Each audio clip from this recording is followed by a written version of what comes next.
بسم الله توكلت على الله. معاكم نشوى من مطبخ لمة صحاب فود. النهارده ان شاء الله اعمل لك طريقه العيش الشامي. آه بصي، مفيش اسهل من كده، سهل جدا. مفيش، الحمد لله، الف حمد وشكر ليك يا رب، مفيش رغيف باظ مني. بنص كيلو دقيق عملت في حدود 26 رغيف صغير، اللي هو السندوتشات، اللي هي الفول والطعمية، اللي هي عملت الرغيف الصغير. والله يعني بصي، حاجة تحفة تحفة تحفة. كلته بقى بساندوتش، عملت ساندوتش جبنة عشان أكله، يعني كان العيش يجنن. وريحة الخبيث في الشتاء حاجة كده يا جماعة، ليها طعم تاني، ليها ريحة تانية.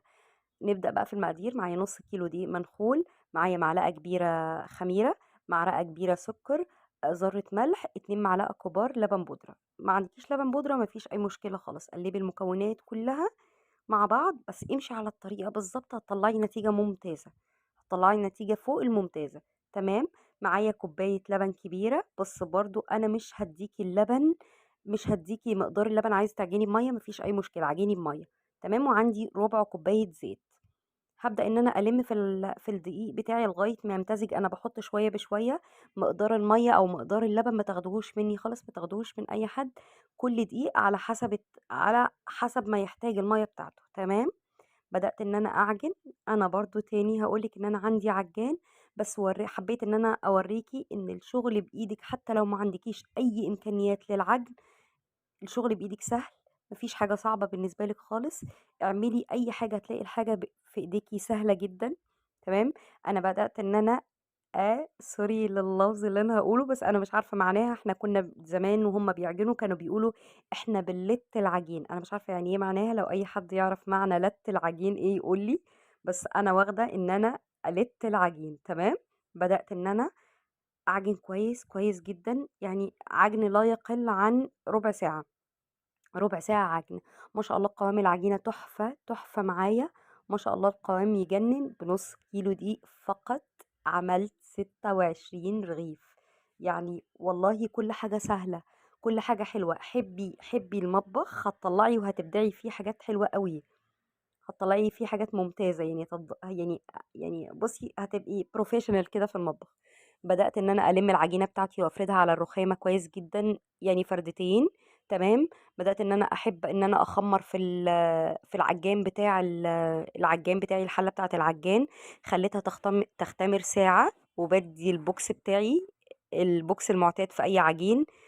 تمام. بس ما بحاولش ان انا اخرج الهواء كله. هبدأ ان انا اقرص العجين، يعني اخد على بصي يعني على حسب ما تطلع ايدك بتطلع الكور كلها واحد. تمام. بدأت ان انا اقطع العجين كور صغيرة، عشان انا مش عايزاها كبير، فانا هقطعها كور صغيرة على قد رغيف صغير. بدأت ان انا اقطع، يبقى اختمار قبل تشكيل العجين ساعة. تمام. وبعد التقطيع، بعد ما اشكل العجين بتاعي، هسيبه يرتاح ربع ساعة بالظبط. بعد ما الم العجين، بصي انا بلم الكورة ازاي من تحت وبلفها كده على الرخامة. حاجتك تبقى نظيفة متعقمة كويس جدا. هجيب صينية عندي، هرشها رشة دقيق عشان ما يلزقش معايا. وهبدأ ان انا الم العجينة الكور بتاعتي واحطها في الصينية. تمام. بنسيبها، مش بنسيبها تختمر تاني، احنا بنسيبها بس ترتاح ربع ساعة. وبعد كده نبدأ نشتغل فيها على طول. بصي مفيش اسهل من كده بصراحة، مفيش اسهل من كده. وحاجة نظيفة، حاجة انتي ضمناها، حاجة ممتازة، ريحة، طعم، تيست عالي جدا جدا جدا. صدقيني روعة. بصي انا بعدلك اهو العجين كام رغيف، يعني في حدود 26. انتي بالنظر كده، انا مش فاكرة مش متذكرة كام رغيف، بس بالنظر كده انتي تعرفي كام رغيف. بنص كيلو والله يا جماعة، بنص كيلو. حاجة روعة. بصي بعد ما سبتها خلاص ترتاح ربع ساعة، هبدأ بقى ان انا بالنشابة عندك فردة كده، ترشي رشة دقيق بسيطة، وتبدأي ان انتي تفردي بايدك، تبططي كده بايدك، وبعد كده تفرديها فردتين بالنشابة. تمام. انا اكبر من رغيف المطاعم شوية، يعني مش بنفس الحجم، صغير قوي كده لا، اكبر شوية. تمام. هبدأ ان انا افرد العجين بتاعي. برضو اختمار العجين بعد ما نفرده الاختمار بتاعه ساعة، عشان تضمني نجاح الرغيف بتاعك، يعني عشان ما فيش ولا رغيف يفشل منك، لازم كله يعني يفتح معاكي، يعني ينفش معاكي كده. تمام، بدأت ان انا خلاص يعني اعمل العجين بتاعي كله. ولازم تغطيه بحاجة قطن، لازم تغطيه بفوطة، بتيشرت عندك قديم قطن، اي حاجة، يعني اي حاجة بس تكون نظيفة كويس جدا. بصي خلاص انا بوريكي ان انا خلاص خلصت كله، خلصت الكمية كلها خلاص تمام ما شاء الله زي الفل، كله بحجم واحد. وهسيبه يختمر ساعة. عندي بقى الفرن بكون مشغلاه كده قبليها يعني بتلت ربع ساعة. وهروح جايبة الصاجة بتاعة الفرن، هروح قلباها. تمام.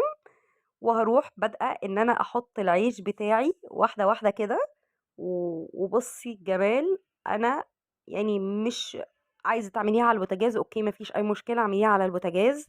لو الفرن مش هيساعدك اعمليها على البوتاجاز، مفيش اي مشكلة، بس نتيجة احسن هتلاقيها في الفرن صدقيني. تمام. بصي ما شاء الله الجمال والعسل يعني بصي مش عايزة اقولك يعني ما شاء الله يعني. اتحدى بقى المرة دي اي فرنة عيش. ما شاء الله العيش الشامي وجماله بقى وحلاوته. لو عايزة تزودي شوية سمسم تمام مفيش أي مشكلة زودي. عايزة تزودي شوية زعتر عشان تديله نكهة زودي مفيش أي مشكلة.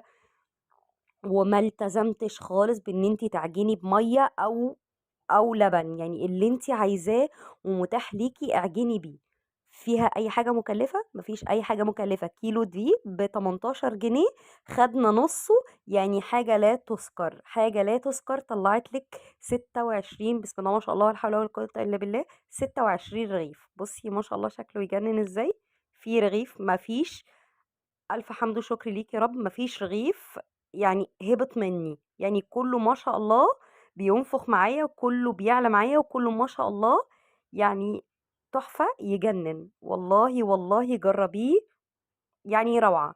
بالراحة بقى وانتي بتشيليه كده عشان الاختمار بتاعه ما يهبطش معاكي. بصي انا بشيل الرغيف بالراحة اهو، بحطه في الفرن وبجيب لك كل العيش وهو بيقب معايا. ما شاء الله يجنن. حلو قوي قوي قوي. عايزاكي بس وانتي بتحطيه في الفرن تنفضيه من الدقيق. وبصي الجمال يا رب ان شاء الله باذن الله، بس الفيديو يكون عجبك ان شاء الله وتنفذيه ويكون احسن كتير مما انا عملته ان شاء الله. يا رب يحسن ما بين ايدينا جميعا. تنسيش تعملي لايك وشير وتفعلي زر الجرس وتشتركي في القناة وانتظريني في فيديو جديد. باي باي.